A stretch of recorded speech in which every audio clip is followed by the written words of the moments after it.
He walked alone. No shoes, no shade, only the sun above, and a coffin behind him. Some say he was mad. Others believed he was cursed. But none could deny what they saw. A boy, no older than 15, dragging a wooden coffin across the burning sands of the Surrey desert. His name was Kumi. His skin blistered from sun, his lips cracked from thirst, but his hands gripped the coffin rope tightly, never letting go. Day by day, he dragged it across dunes as tall as elephants. He never spoke, never begged, never stopped. On the 4th day, he reached the village of Mutari, a small desert settlement built on cracked clay and stubborn goats.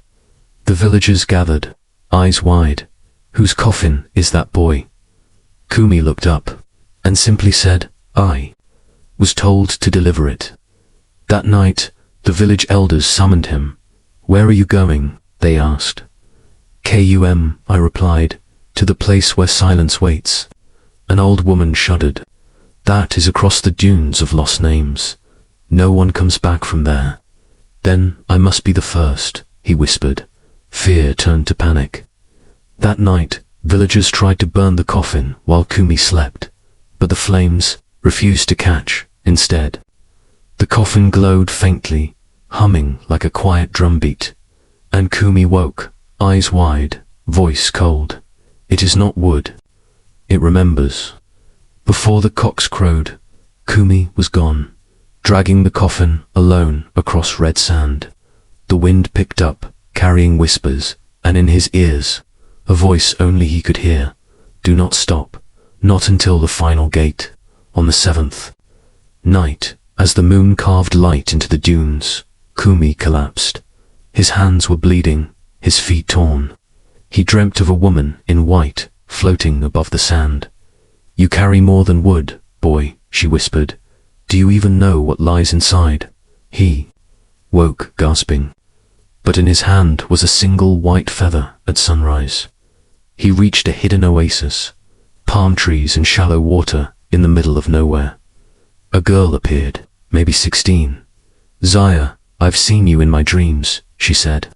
That coffin you carry. It's humming. Kumi froze. You hear it too.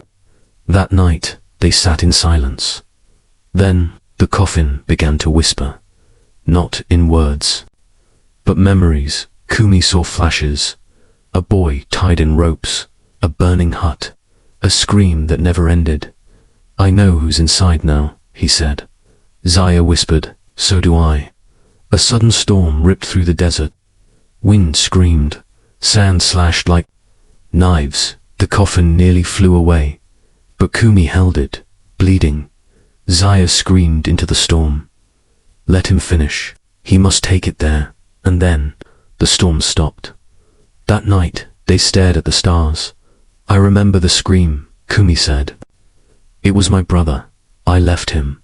And now, he calls me from the box. Zaya placed her hand on the coffin. Then we finish this, together. Kumi and Zaya arrived at a place forgotten by maps and Gand. The village of silent graves. No birds, no dogs. Just wind and stone. The people there wore white robes and spoke in riddles. One old man whispered, You've brought death to our door, again. In Ngand, a blind girl approached Kumi. I knew your brother, she said. He screamed your name with his final breath. You left him. But he still forgave you. Kumi dropped to his knees. Then why does the coffin still whisper? Beyond Engund lay a stone arch, the gate of names, carved with every soul the desert swallowed. The coffin began to shake. The whispers grew louder. Only those who carry their truth can pass, the blind girl said. Kumi stepped forward. Then let it scream. I won't turn back. At the gate, the coffin burst open. Not with bones, but with fire and memory. Kumi saw it all. His brother, betrayed. His village, burning. His silence, killing more than words ever could. He had carried his own guilt across the sands. There was never a body, only his burden. The desert grew still. Kumi dropped the rope. I was only trying to forget, he said. Zaya took his hand. Then let's begin remembering. And together, they walked through the gate. Weeks later, the people of Mutari were still whispering. The boy is dead. He was taken by spirits. Until one morning, they saw a silhouette on the horizon.